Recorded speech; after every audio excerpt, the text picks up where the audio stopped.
Okay, so I, 42, female, have been engaged to my fiance, Harry, 44, male, for 3 years, and we have been together for almost 6 years now. The reason we have been engaged for so long, but haven't been able to get married yet, is because right after we got engaged, he received a job offer in the Middle East, and it was an incredibly lucrative job. He is a senior civil engineer, so he was asked to oversee a project there and stay there until it was finished. It was a lot of money that the company was offering, so we had a talk, and he decided to take it up. We could always get married later, and we had waited until we were in our 40s anyway. It wouldn't matter if we waited a little more, so we could live a lavish lifestyle later on. He comes back for a few weeks every year, and we are both fine with this arrangement. Harry also has a 22-year-old daughter, and she has been living with me for almost the past year. She moved out recently and immediately decided to sue me for harassment. His daughter, let's call her Mandy, graduated around 10 months ago, and after that, Harry asked me to let her live in our house for a couple of weeks until she found a job and was able to rent a place of her own. I agreed because I had known Mandy for a long time and she had been a sweet girl, so I didn't have any problem living with her. Also, it was initially just supposed to be an arrangement for a couple of weeks, but weeks turned into months and she refused to do anything about it. Once she moved in with me, she was very grateful for the first couple of weeks, but then I started realizing that she had taken absolutely zero initiative to actually go out and search for jobs. All she would do was sit on the couch and watch crappy reality shows or hang out with her friends. After 2 months, I started asking her if she had started applying for jobs yet, and at first she would just tell me that she was applying online, but she couldn't find anything that she liked. I even offered to help her out because I really didn't think that she was looking for anything, but she told me that she would know if she liked something. Eventually, she got really rude and told me to back off because she wanted to take her things at her own pace, and she didn't want me to rush her. Of course, she apologized wholeheartedly right after that and begged me not to tell her dad about it, so I didn't. She also promised me that she would start putting more of an effort into looking for jobs and wouldn't let me down. So that pacified me for a couple of weeks. But then I noticed that she had gone back to her usual behavior. Around the 6-month mark, things started getting really difficult for me to tolerate because she was 21. And I know that's really young, but she had made a promise to me and it didn't seem like she had any intention of living up to it because she hadn't changed her ways in the slightest. So I started pressuring her more and more to go out, look for something, do something with her life, but she did not seem affected by my insistence at all. In fact, I think it made her more lazy, if anything, because she even stopped pretending to look for opportunities. We had a lot of arguments about it, and I threatened to kick her out several times, but I couldn't bring myself to do it because she wouldn't have anywhere else to go since her mother, Abigail, 44, female, had moved away a couple of weeks after Mandy left for college to take care of her parents. And for those who are wondering why I did not speak to her biological parents about this, I did. But all of us came to the same conclusion, that no matter how much I threatened her, I wouldn't have it in me to actually kick her out when it came down to it. Call me what you want, but every time that I would end up fighting with her over this, she would apologize so profusely later on that I wouldn't have the heart to ask her to move out. Harry also tried to explain this to her a couple of months back when he was visiting, and she promised him that she would change, but she didn't. So basically, we had tried everything and it didn't work, and I was getting really exasperated because even though we had enough money, I just couldn't put up with a freeloader. And it was not even just about the money. She didn't even help with the household chores or run any errands and left it all up to me. It was the principle of the thing that bothered me so much, and some days back, I finally decided to confront her about it once and for all. I came back home from work one day to find her still sitting on the couch and realized that she hadn't moved from her position since when I had left home in the morning. That really pissed me off. And I instantly told her that it had been long enough now. She could either find a job and start pulling her weight around the household or get out of my house because this is no place for freeloaders. She started to get mad and told me that she was trying, but it was not her fault that the economy was in recession and there were no good opportunities. So yet again, I had to explain to her that people always start somewhere small and then work their way up. She can't just expect somebody to offer her the salary she wanted at her first job. It was the same argument, so I just told her that I had made up my mind and I didn't care what Harry or Abigail would have to say about this. But now she would have to move out. Then she tried to manipulate me by getting all sentimental and saying that she had always considered me a mother figure, and it would be really unfair of me to treat her like that. I had heard this speech 1,000,000 times before, so then it had lost its initial charm and I could see right through her. So I told her that this was not going to work on me and I was serious. She even tried to play the, "but I would have nowhere to go if you kicked me out" card. And I told her that she should have thought about that before doing nothing for the past year. And I told her that she had to find a job or I really would kick her out. At that point in time, I was so fed up with this entire situation that I didn't even feel bad for her when she started crying. It had happened enough times before. I couldn't afford to care about these things and keep letting this crap slide all the time. After I told her off, I even called Harry and Abigail up to let them know what was going on, and they seemed to be fine with what I had said. We were all in agreement that eventually she would need to start pulling her own weight around the household, and I couldn't let this go on. They even thanked me for doing this in their absence and actually even being there for Mandy for so long. That night, nothing really happened, but the very next morning I saw that Mandy had packed all her stuff and was gone before I even woke up. At first, I was slightly worried for her and wanted to call her up to get her to come back immediately. But then I decided against it because she was an adult and I was sure that she could take care of herself. So for the next couple of days, none of us had any contact with Mandy until I was served with a harassment lawsuit last week. It was a huge shock for me and I immediately decided to call her up. But she did not respond, so I decided to speak to Harry and Abigail about it, and they were just as shocked as I was. They told me that they would speak to her about it because the lawsuit itself was pretty ridiculous since she was accusing me of harassing her on the grounds that she was disabled, and apparently I had promised to let her live with me in her father's absence, but instead I had started verbally abusing her and would bully her almost every day because she couldn't find appropriate work that would also pay well due to her disability.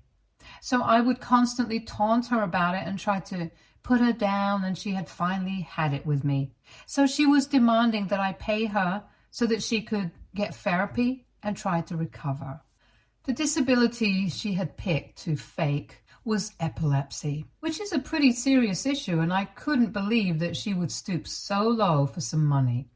Of course, after a brief discussion with her parents, I decided to fight back. She was not responding to any of us anyway, so it's not like we had the option to speak to her and try to make her see sense. If she had really made up her mind that she was going to do this, I was not going to back down either because I had been nice to her for the past year and that had not worked. So now maybe this would work. She needed to learn that there is no way to make easy money in this world, especially if you're faking a disability just for revenge. Last week, when we met at the mediators, I instantly accused her of not even having epilepsy in the first place, but somehow she had managed to put together proof And by that, I meant fake medical records and prescriptions. I'm pretty sure she had bribed her way into this. But since she had no access to anybody's money, I didn't know how she got around it. Thankfully, when I brought this up with her parents, Abigail had me send the medical records to her, and she instantly told me that she recognized the letterheads on the documents and told me that she was pretty sure that she had spoken to her friend and got her father, who was a doctor, to come up with all of this and help her out. She told me that one of Mandy's closest friends in school was the daughter of a renowned medical professional, and she was pretty sure that she had gone to them for help, and this is how they had chosen to help her out. That was all that we needed. And 2 days back, when we met again, Abigail testified against Mandy, and she had no way out of this because she had been caught in her lies now. My lawyer and I managed to turn the tables on her and prove that it was actually she who was harassing me with fake claims, and that she actually had no disability at all, that she had been lying all along. So the case was dismissed. But unfortunately, she was screwed because of the stunt that she had pulled with the fake medical reports.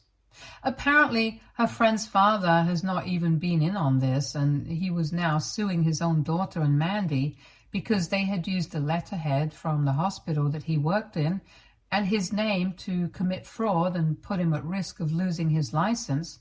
Since we had filed an official complaint with the hospital for faking these reports, and he had to go to lengths to prove that it was not him, but his daughter, who had stolen supplies from his office to come up with these documents for Mandy. Naturally, anybody in his place would lose his mind if something like this were to happen. So I didn't exactly blame the guy. And it's not like he was just coming after Mandy. He was coming after his own daughter as well. But at least his own daughter had the means to defend herself with a lawyer because she had been working for a couple of months now. Unlike Mandy, who had been completely reliant on us, and after she was exposed for what she had done, which she had promised would not happen, she got thrown out by her friend as well, and now she really has nowhere else to go. So she tried to come back to me, but I told her that there was no way that I was taking her back anymore, and it was pretty stupid of her to even try coming back because she had tried to make me seem like the villain just because I wanted her to get a job and there was no way that I was going to help her out anymore. I really had treated her like my own daughter for the past couple of years, ever since I had started dating her father. But now that time is gone. I made it very clear to her, and she eventually had to leave. After that, she called Harry and Abigail and started to apologize to them for everything that she had done so far, and then asked them to send her some money because her friend had kicked her out of her apartment where she had been living so far, and where she had come up with this incredibly clever plan of suing me with fake harassment claims. And then they plan on splitting the money that they received as a settlement from this case. Unfortunately, not only had their stupid plan backfired really badly, but they had also earned themselves another lawsuit on their hands. But only this time, they were the ones who were in trouble, and she was screwed now because while I had never done anything to harass Mandy, the lawsuit against her and her friend were all based on true claims, and fraud is a pretty serious charge. Anyway, all of that has been happening, but I have stayed out of it because it's really none of my business anymore. However, Mandy sent me a text saying that she really needed my help and said that I was kind of responsible for all of this in the first place because I had threatened to kick her out instead of asking nicely. I guess she forgot that I had been asking her nicely for a couple of months before. I finally got down to business and I said that to her, but she responded to that by saying that it was ridiculous of me to do so because I, as a banker, and Harry, with his great job in the Middle East, had enough money to support her. But instead of that, we were being stingy and accusing her of being a freeloader when we were just cheap misers And that's what she had been mad about initially and had blown everything out of proportion. But at the end of the day, she wanted me to really ask myself if her living with me had been such a financial strain on me that I had to be so cruel towards her. And now I'm wondering if aita, because I kicked out my fiance's daughter after she refused to get a job for almost a year. Update 1. Hi. Thank you so much, everyone, for all the lovely messages that I have been receiving. And also for the not so lovely ones, since a lot of you said that Harry, Abigail, and I were pretty spineless for the past year since we hadn't kicked Mandy out when we initially realized that she was being a freeloader and really had no intention of getting a job after college. And a lot of people think that we were being too hard on her, since it's not like we were struggling with money and couldn't afford to support her financially. So forcing her to get a job and kicking her out if she refused seemed very unnecessary and harsh. Let me just clarify that the reason we had found it so difficult to kick her out or be hard on her initially was not because she had always been a sweet girl as a teenager. And that's the version of her that we were mostly used to. But after college, I guess she has changed and become very jaded. Even though I'm not a biological parent, I did feel very emotionally connected with her because I lived with her for almost 3 years before she left for college. And it was hard for me to be hard on her because I'm naturally a very soft-hearted person. I guess the real problem was that Mandy thought that she could take my kindness for granted and do whatever she wanted. And as for the people who were mad about the fact that we wanted her to get a job, even though we are pretty well off, it's really not just the money that we're concerned about. We wanted her to learn how to be responsible and live a life on her own. Also, being a freeloader doesn't always mean that she doesn't contribute to the household financially. But she never even bothered to contribute in any other way. She never offered to run any errands for me or do any of the chores for me. And I would have to do it all by myself, even though I used to be really tired after coming back home from work. And then I had to do twice the work that I would have had to do usually, now that there was another person living with me. We didn't have a housekeeper either, since owing to the location of my house, which happens to be pretty secluded, nobody would be willing to work here for long. And believe me, it had been tried and tested already, so I was mostly used to doing all the work on my own. But I expected her to help me out a bit, and she didn't even try to do that. It was just really frustrating, and I don't think I need to explain further. Anyway, these are a couple of reasons that we found it necessary for her to get a job and move out, because that's what everyone does. Now that all of that is out of the way, I can talk about what happened with Mandy and I. The last time that we spoke, it was on text. And this was about 3 days back. After I received that message from her, I made the post here because I was in a dilemma. But then, since most of the comments said NTA, I stopped worrying about it so much and did not even respond to her. I also spoke to Harry about it, and he was of the same opinion, that I don't need to bother myself with it anymore because she's an adult. She needs to realize that actions have consequences, and nobody is going to constantly bail her out. Abigail, on the other hand, was a bit iffy about the entire situation. Just to be clear, she did not have anything against what I did regarding the fact that I filed an official complaint, and she's fine with that since she herself was the one to testify against Mandy. But she just doesn't want Mandy to go to jail and ruin her future because of this insanely stupid mistake. So she has told us that she is going to try and come back and make sure that they are able to come to a settlement with Mandy's friend's dad, because if they don't settle out of court, this case might go to trial, and then there's no telling what might happen. The two of them might even end up in prison because fraud, like I said, is a pretty serious charge. So far, I don't even know if the legal proceedings have started against them or not, since I haven't even bothered to find out. But if Abigail is coming back to help Mandy out, I'm sure that she will be in good hands since Abigail used to be a corporate lawyer until she switched to running her parents' bakery with her when she moved away. So even if we are not on speaking terms with her anymore, at least Harry and I have the satisfaction of knowing that she will be taken care of. It's not like she's being completely abandoned here, and honestly, even if she had, it would not be a big deal because at 21, I think she should have the brains to tell right from wrong. Anyway, that's my side of things, and I really hope that she's able to sort everything out. But Harry and I are staying out of this. Update 2.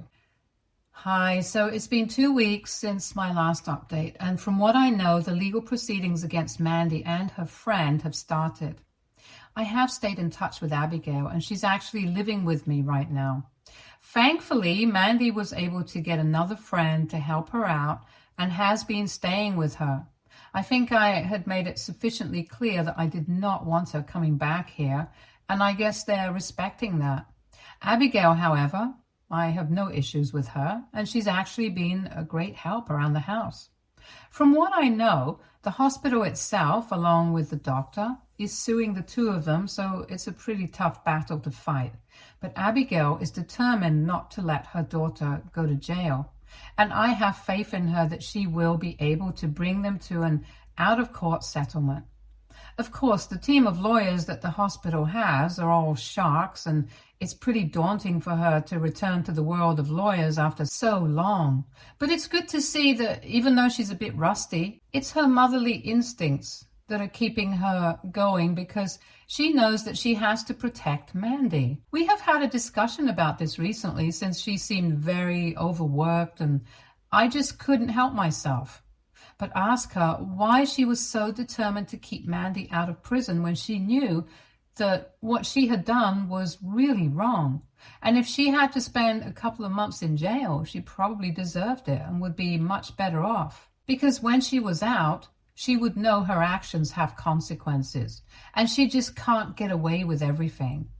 Abigail told me that she could understand why everybody was so upset with Mandy, but at the end of the day, she couldn't let her daughter go to prison. She will continue to fight for her, but she has also told me that she had not yet forgiven Mandy for the stunt that she had pulled and was still very upset with her. But even then, she felt like she had to protect her, and I guess I understand where she's coming from. Relationships are complicated, and nothing is ever black and white. I really feel bad for Abigail and Harry. I have just known Mandy for the past couple of years, but they have been raising this little girl from when she was a baby. And now to think that she might end up behind bars for this mistake that she's made is just insane. And if I put myself in their place, I don't even know what I would have done. Harry and I have been speaking to each other for hours almost every day for the past couple of weeks. And I can tell that he is really distraught.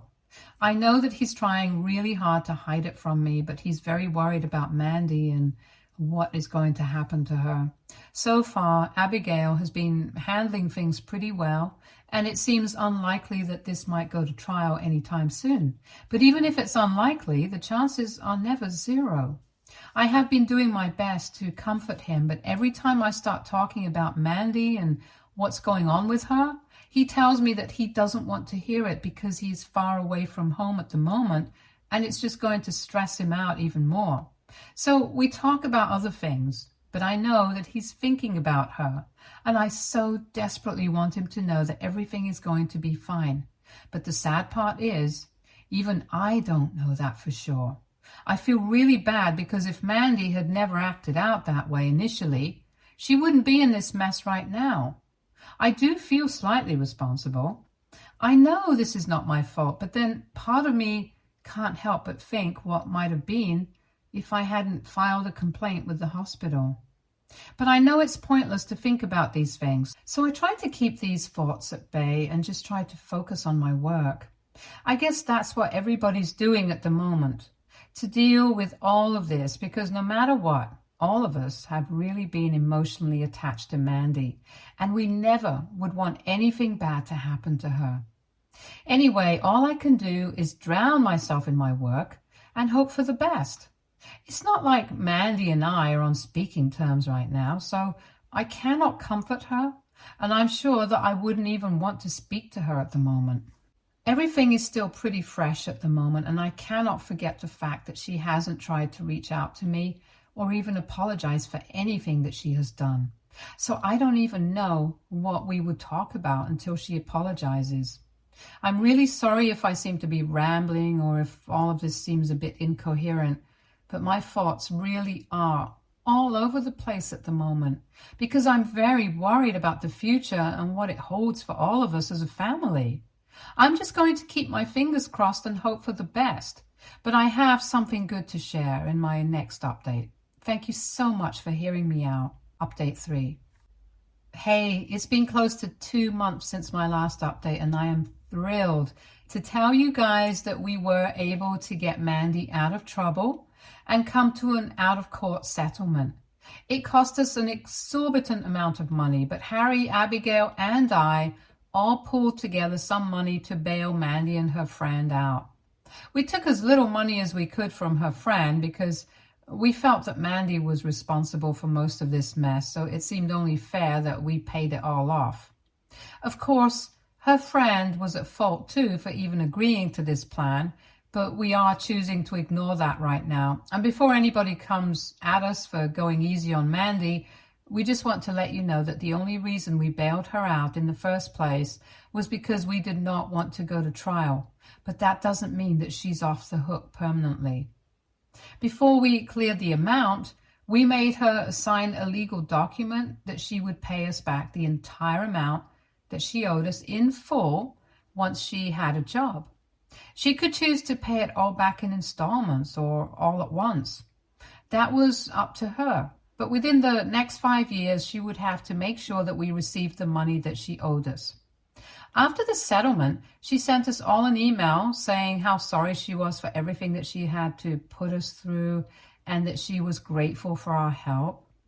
She promised that she was going to try and do better and not be such a brat anymore.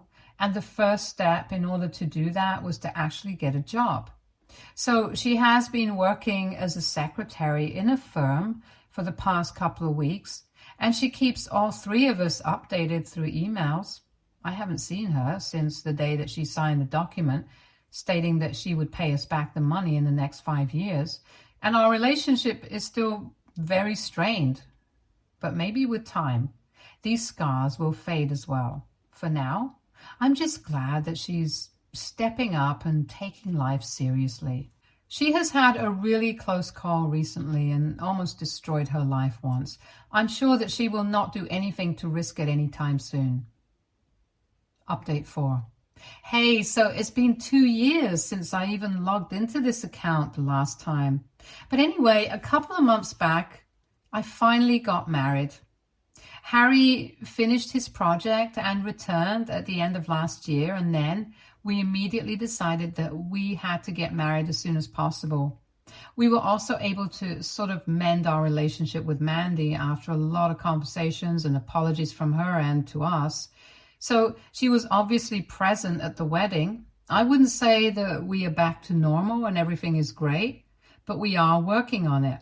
She has been doing well in her career and is growing up to be a responsible person, which we are all thankful for. Stay tuned for more stories from Argo Relationships.